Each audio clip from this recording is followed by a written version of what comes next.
Yo what's happening guys, welcome back to our channel. So आज हम लोग जो चैप्टर पढ़ने जा रहे हैं वो है अकाउंटेंसी का चैप्टर नंबर 2।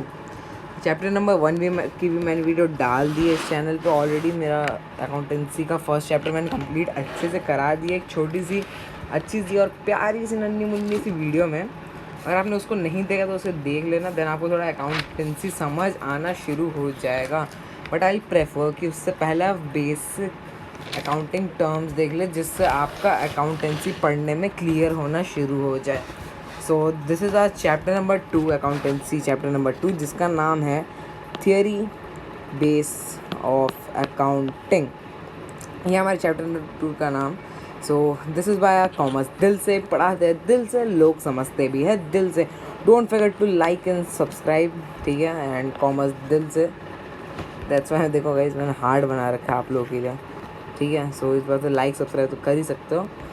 सो अब थियरी बेस ऑफ अकाउंटिंग से आपको क्या लगता है कि क्या हो सकता है? मीन्स कुछ थियरीज़ है अकाउंटिंग के, कुछ कॉन्सेप्ट्स है, कुछ प्रिंसिपल्स है, कोई रूल्स है जो अकाउंटिंग करते समय यूज़ आते हैं। सो वो हम इसमें पढ़ने वाले हैं। Let's begin. Accounting principles, concepts और conventions are commonly known as GAAPs. GAAPs means general accepted accounting principles. Okay, so यहाँ पे गैप का मतलब क्या होता है? गैप जो होता है इसको हम गैप्स बोलते हैं, GAAPS, यानी कि जर्नल एक्सेप्टेड अकाउंटिंग प्रिंसिपल्स। मतलब ये कॉमनली नोन होते हैं। मीन्स इस जो गैप्स है ये कुछ बेसिक प्रिंसिपल्स होते हैं। कोई भी चीज़ को अकाउंट करते समय आपको ये रूल्स लगाने होते हैं, ठीक है। सो वही हमारे होते हैं gaps. For will take an example. एक खुले पेज में हम एक एग्ज़ाम्पल लेंगे नॉर्मल सा। मान लो एक तरफ है राम और एक तरफ है श्याम। ओके, सो राम का जो है प्रॉफिट हुआ है कुछ, मीन्स दोनों बिजनेसमैन है, ठीक है, दोनों बिजनेसमैन है। तो राम का प्रॉफिट हुआ है 1 करोड़ का, ठीक है, एक साल में। और श्याम का प्रॉफिट हुआ है 5 lakhs, ओनली 5 lakhs का, ठीक है। सो अब इधर क्या है कि राम का इतना प्रॉफिट हुआ है, श्याम का कम प्रॉफिट हुआ है। बट यहाँ जो राम है उन्होंने कॉस्ट प्राइस इसमें से हटाया ही नहीं, कॉस्ट प्राइस नहीं हटाया। ओके, कॉस्ट प्राइस राम ने हटाया ही नहीं, तब जाके उन्होंने ये स्टेटमेंट दिया है। इट्स नॉट 1 करोड़, हाँ अब 1 करोड़ हुआ, ठीक है। तो उन्होंने ये स्टेटमेंट यानी कि प्रेजेंट किया है कि 1 करोड़ इसका प्रॉफिट हुआ है। बट उन्होंने कॉस्ट प्राइस जो है, ये अपनी जो कॉस्ट प्राइस है उसे हटा ही नहीं, यानी कि माइनस ही नहीं की।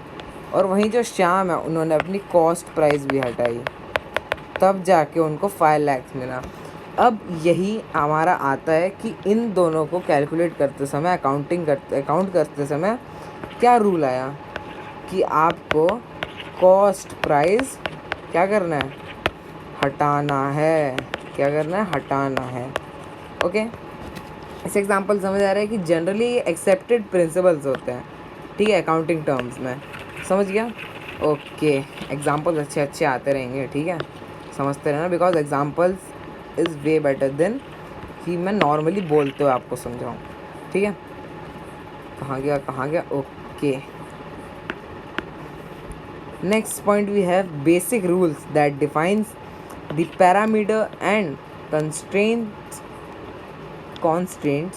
within which accounting operators, that is guidelines for preparing the financial statements। जैसे मैंने अभी आपको बोला कि राम ने अपनी फाइनेंशियल स्टेटमेंट में क्या लिखा कि उसका 1 करोड़ का प्रॉफिट हुआ है, लेकिन उसने कॉस्ट प्राइस हटाई नहीं, ठीक है। तो ये फाइनेंशियल जो स्टेटमेंट है वो क्या है, रॉन्ग है। इसलिए कुछ प्रिंसिपल होते हैं अकाउंटिंग की जिस हिसाब से आपको अकाउंट करना होता है, ठीक है। इतना समझ लिया, चलो आगे बढ़ते हैं। पेन का हम कलर चेंज करेंगे because this is our common colour. Next है अकाउंटिंग प्रिंसिपल्स। अकाउंटिंग प्रिंसिपल्स क्या होता है कि कुछ रूल्स होते हैं, हम एक बार पढ़ लेते हैं। Rules adopted by accountants university while recording accounting transaction, यानी कि कुछ ऐसे रूल्स रेगुलेशंस जो कि किसी चीज़ को अकाउंट करते समय काम में आते हैं। जैसे फॉर एन एग्ज़ाम्पल, आप कहीं बाहर गए, ठीक है, आप बाहर गए, आपको क्या मिला, आप मतलब शॉप पे आपने मैगी ले ली, ठीक है, घर पे आए, उसे अकाउंट किया, तो आपका यही एक प्रिंसिपल आ जाता है कि अकाउंट करना है तो जो उसकी प्राइस है उससे करो। और कॉस्ट प्राइस जैसे राम ने हटाई नहीं थी, वही गलती आपको नहीं कर रही है, ठीक है। कुछ रूल्स हो जाते हैं जो अकाउंटेंट्स के द्वारा फॉलो किए जाते हैं।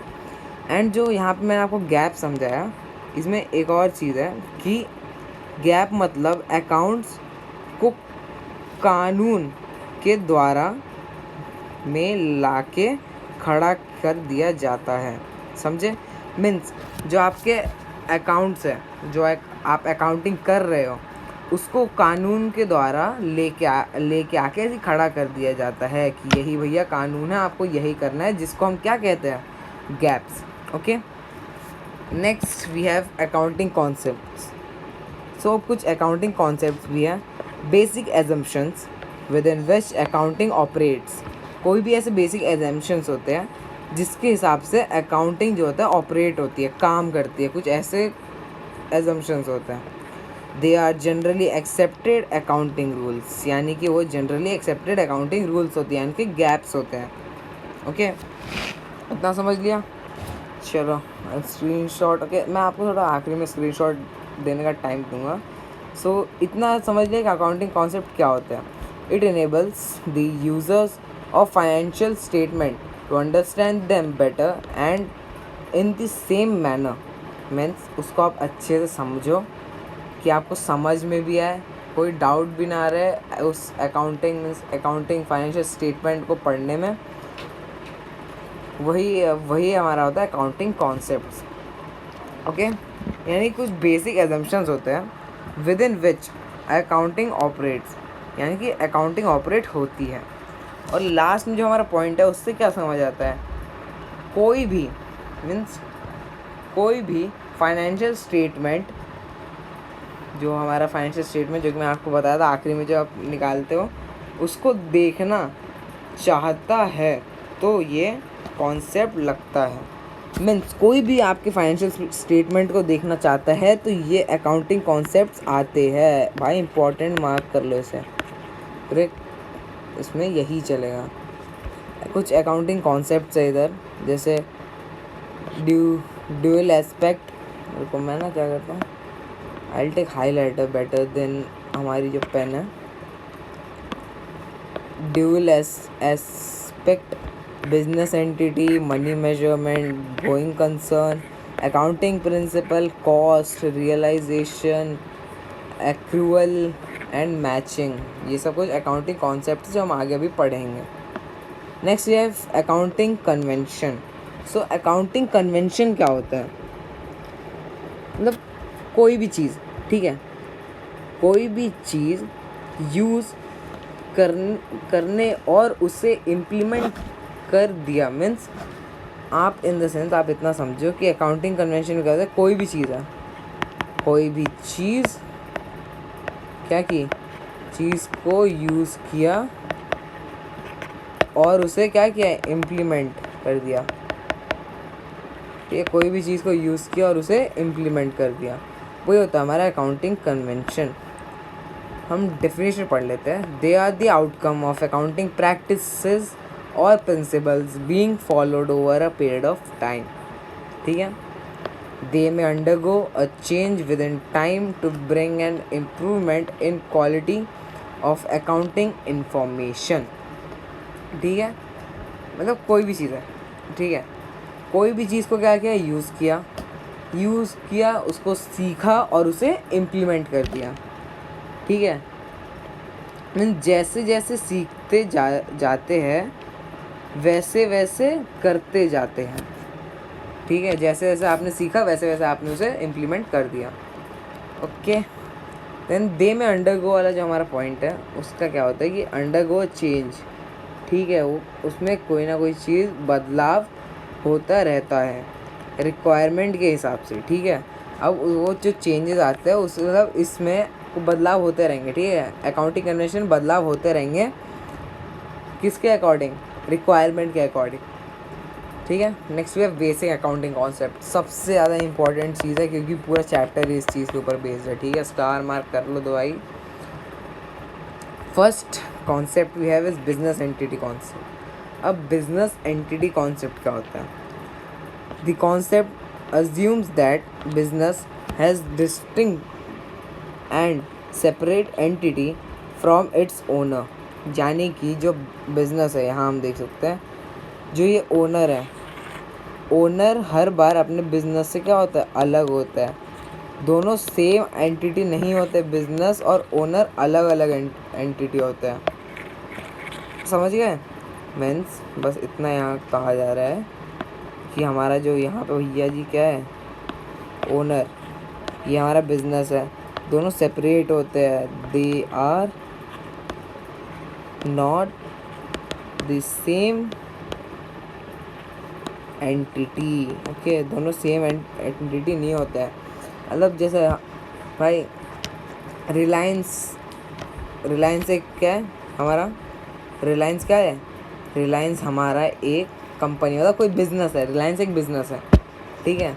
सो रिलायंस का ओनर कौन है, हमारे रिलायंस के ओनर है अंबानी जी। तो हम ये तो नहीं बोलेंगे ना कि अंबानी के यहाँ जाके, मतलब अंबानी के यहाँ से आप लोग सामान खरीदो, हम क्या बोलेंगे, रिलायंस के यहाँ जाके सामान खरीदो। सो वही होता है कि ओनर और बिजनेस अलग अलग होता है। Thus, for the purpose of accounting business and its owners and to be treated as two separate entities, यानी कि दोनों अलग अलग एंटिटी में ट्रीट होने चाहिए। Second we have money measurement concept. Money measurement concept, इसको पढ़ने से समझ आता है कि आप कभी भी मतलब अपना अकाउंट्स का मनी मेजर कर रहे हो। Transactions and events that can be measured in terms of money are recorded in the books, ठीक है। इसका मतलब हमें ये पता चलता है कि फॉर एन एग्ज़ाम्पल हम लोग देखते हैं कि राम जो था हमारा, कौन था हमारा, राम, और जो श्याम है, no we don't need Shyam, अभी श्याम की ज़रूरत नहीं, ओके। सो हमारे जो राम है वो देखता है कि पड़ोस में, ठीक है, नेबर में लड़ाई हो रही है, ठीक है। तो वो ये तो नहीं अकाउंट करेगा ना कि नेबर में लड़ाई हो रही है, वो क्या अकाउंट करेगा, जो उसके मनी रिलेटेड होगी, ठीक है, उसे प्रॉफिट हुआ तो वो अकाउंट करेगा कि इतने का प्रॉफिट हुआ है। ऐसा क्यों, सोचो ऐसा क्यों, बिकॉज जब राम ने देखा कि सामने वाले लोगों की लड़ाई हो रही है तो उधर कोई भी ऐसी चीज़ नहीं आ रही है जो मनी से रिलेटेड हो, बट यहाँ क्या है, जब उसको प्रॉफिट हो रहा है, वो कुछ खरीद रहा है, तो वो मनी टर्म्स ऑफ मनी में रिकॉर्डेड होता है, ठीक है। जैसे उन्होंने शुगर लिया, उन्होंने ले लिया 2 kg शुगर, ठीक है, 2 kg चीनी ले लिया, लेकिन 2 kg चीनी लिया तो वो ये तो अकाउंट नहीं करेंगे उन्हें 2 kg शुगर लिया है, ये तो नहीं करेंगे ना। मान लो 2 kg शुगर हो गई 100 रुपये की, ठीक है, तो ये तो नहीं ये तो रिकॉर्ड नहीं करेंगे कि 2 kg हमने वो चीनी लिया, वो ये रिकॉर्ड करेंगे कि 100 रुपये की हमने क्या लिया, चीनी। मीन्स आपको ऐसे यूनिट्स नहीं लेनी है, kg, मीटर, kg, किलोग्राम, ग्राम, वो सब आपको देखना है कि उसका टोटल पैसा कितना हो रहा है। सो मनी टर्म्स आप मेजर करते हो। Third we have going concern concept, इसको भी स्टार मार्क लगा दो। Going concern concept, business shall continue for foreseeable and there is no attention to close the business. Business shall continue for foreseeable period and there is no attention to close the business. समझे? इसका मतलब कि मान लो आप LIC है, ठीक है, क्या है LIC, हम लिख लेते हैं LIC है, कि एग्जाम्पल LIC। अब LIC में आपने 25 ईयर्स तक का भरोसा रखा है, इतने टाइम का अपना मनी इन्वेस्ट रखा है, ठीक है। अब मान लो LIC का हुआ कि 5 साल में ही क्या हो रहा है, कंपनी बंद होने जा रही है, तो आप तो मनी इन्वेस्ट करोगे नहीं। तो ऐसा रहता है कि कंपनी या फिर जो भी आपका बिजनेस है वो कुछ फोर्सिएबल, यानी कि उसको आप बहुत टाइम तक चलाओ, यानी कि उसे आप बंद मत करो। ठीक है, इसका मतलब है कि जो बिजनेस जब तक बंद ना हो जाए, मतलब जब तक आपका लॉस ना हो तब तक आप बिज़नेस बंद ना करो, यानी कि बिज़नेस की अनलिमिटेड लाइफ हो सकती है। गोइंग कंसर्न कॉन्सेप्ट से। Fourth we have accounting period. So accounting period I think ये जो हमने यहाँ फ़ोटो लगाई है वो ज़्यादा ही आ रही है इधर पे, थोड़ा छोटा करके हम रखेंगे, may be this is good. Okay, हाँ। नेक्स्ट ये अकाउंटिंग पीरियड। सो हमने पढ़ के रखा है कि अकाउंटिंग पीरियड अलग होता है और नॉर्मल जो हमारा डेट्स होती है वो अलग होता है। नॉर्मली आप क्या करते हो कि आप नॉर्मली क्या होता है कि आपके स्कूल से मान लो कब स्टार्ट होता है, अप्रैल में स्टार्ट होंगे, है ना। अप्रैल में स्टार्ट हुए, अप्रैल 1 पे वो एंड कब होंगे। अगर फर्स्ट ईयर में स्टार्ट हुआ आपकी, मतलब आप मान लो अभी 11th क्लास में हो, आपने लिया कॉमर्स, ओके। सो आप 1 अप्रैल से आपका सेशन जो भी आपका एकेडमिक स्टार्ट होगा, देन वो कब तक रहेगा, वो आपका रहेगा कब तक रहेगा, 31 मार्च तक। ठीक है, सो वो एक नॉर्मल पीरियड होता है, ठीक है। बट वही अकाउंटिंग पीरियड है। Life of the enterprise is broken into smaller periods, usually on years, which is known as accounting period। ठीक है, यहाँ हम देख लेते हैं accounting period 1 Jan to 31 December, ये होता है 1 year अकाउंटिंग पीरियड। ठीक है, समझ गए, लेट्स गो। सो हम नेक्स्ट पे चलते हैं, जो हमारा 5th वाला है एक्रूअल कॉन्सेप्ट। हमने यहाँ पे बहुत सारे देखे थे ना, ये रहे, उनमें से एक था हमारा अक्रूवल कॉन्सेप्ट, और वही हम पढ़ने जा रहे हैं। देखो कुछ नहीं, ये पूरा चैप्टर थियोरी बेस्ड है, ठीक है। बस इसमें कॉन्सेप्ट ही है, ठीक है, उससे ज़्यादा कुछ है नहीं इसमें। Transactions is recorded in the books of accounts at the time when it is entered into, and not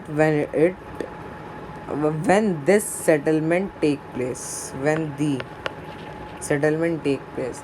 यानी कि आपने मान लो आप से किसी ने उधार में कोई सामान लिया, मीन्स किस में लिया, क्रेडिट में आपसे किसी ने सामान लिया। मान लो यही हम वापस चलते हैं, राम है हमारे पास, श्याम है, तो राम के पास थे 20 रुपए के बिस्किट, ओरियो ले लेते हैं, ओरियो, ठीक है। श्याम ने उसको लिया क्रेडिट पे, ठीक है। सो जो क्रेडिट पे जब लिया, तो राम को जैसे ही उसने क्रेडिट पे लिया है, वैसे ही अपने जो अकाउंट की बुक है उसमें डायरेक्ट मार्क कर देना है कि ₹20 का बिस्किट लिया गया है, ओरियो लिया गया है, ठीक है। और ये तब नहीं उसे अकाउंट करना है जब श्याम उसे वापस ₹20 वापस कर दें, ठीक है, यानी कि अपना उधार चुकता कर दे, तब वो राम को ये चीज़ अकाउंट नहीं करनी है। जैसे ही उसने ख़रीदा वैसे ही अकाउंट कर देना है। और यहाँ सेटलमेंट का मतलब यही होता है कि जब सामने वाले ने या आपने पैसे भर दिए हो, ठीक है। 6th we have consistency concept. Consistency concept मतलब a method or accounting practice selected and adopted should be applied every year, and the business should not change it ever। अब इसमें हमें क्या समझ आता है कि जो आपका बिजनेस है उसे कोई भी अकाउंटिंग प्रैक्टिस करनी है, कोई भी एक मेथड प्रैक्टिस करना है जो कि वो हर बार के लिए फॉलो करेंगे। मतलब मान लो एक कंपनी है, उसके पास 2 मेथड है, कितने, 2 मेथड। अब 2 मेथड में से जो मेथड नंबर 1 है, मेथड नंबर 2, ओके। फर्स्ट उन्होंने मेथड नंबर 1 लिया, तो उन्हें पहले साल में प्रॉफिट हो गया, ठीक है, फर्स्ट ईयर में उनका प्रॉफिट हो गया।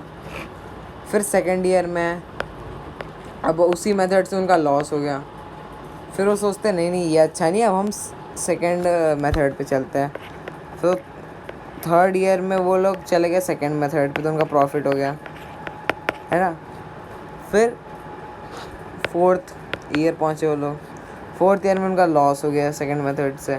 फिर उससे तो नहीं पुराना वाली ठीक था, वापस पुराने में शिफ्ट करते हैं और फिफ्थ वाले में उनका वापस प्रॉफिट होता है। ऐसी लॉस ऐसे करते करते इधर से उधर चेंज करते आते हैं। इसीलिए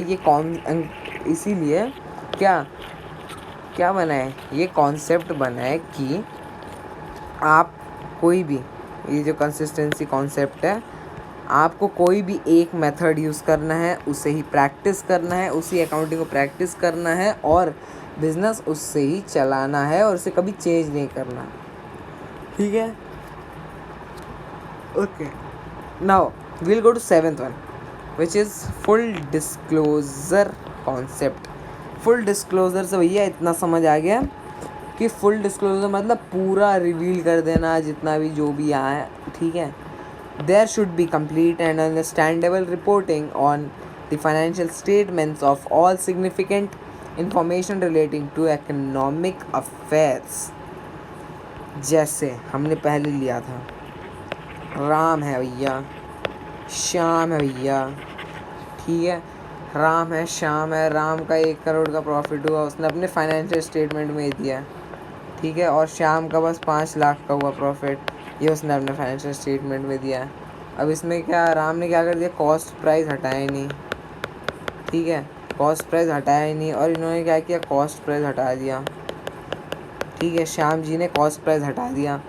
अब इनमें से राम की फाइनेंशियल स्टेटमेंट जो है वो क्या है, वो रॉन्ग है, सही से उन्होंने प्रेजेंट नहीं किया है। सो इसी चीज़ के लिए फुल डिस्क्लोजर कॉन्सेप्ट है कि आपका जितना प्रॉफिट हुआ, जितना लॉस हो, उसे आपको अच्छे से उस फाइनेंशियल स्टेटमेंट को एकदम सिग्निफिकेंट मैनर पे आपको क्या करना है, प्रेजेंट करना है, आपके यूज़र्स को प्रेजेंट करना, उसको एकदम अच्छे से फुल डिस्क्लोजर के साथ। यही हमारा कॉन्सेप्ट है, ओके। तो आई थिंक इस वीडियो में इतना काफ़ी है। यहाँ पे हमारे पास है हमारे डोगेश सीए। सो डोगेश सीए बोल रहे हैं आपको थैंक यू फॉर वॉचिंग, ठीक है, थैंक यू फॉर वॉचिंग ऐसे। हाँ, सो डोगेश सी और क्या बोल रहे हैं कि पार्ट 2 कमिंग सून, ठीक है, क्योंकि मुझे कमेंट्स आए थे कि अच्छा पड़ा है सर, आप नेक्स्ट वीडियो कब ला रहे हो। सो अकाउंटेंसी के मैंने नेक्स्ट वीडियो लाना शुरू कर दिया है। आई नो मैं बहुत टाइम पे वीडियो डाल रहा हूँ, बट आई विल ट्राई कि मैं जल्दी डाल सकूँ, बिकॉज मुझे थोड़ा टाइम लगता है चीज़ों में, ठीक है। सो डोगेश भाई की तरफ से है thank you for watching, part 2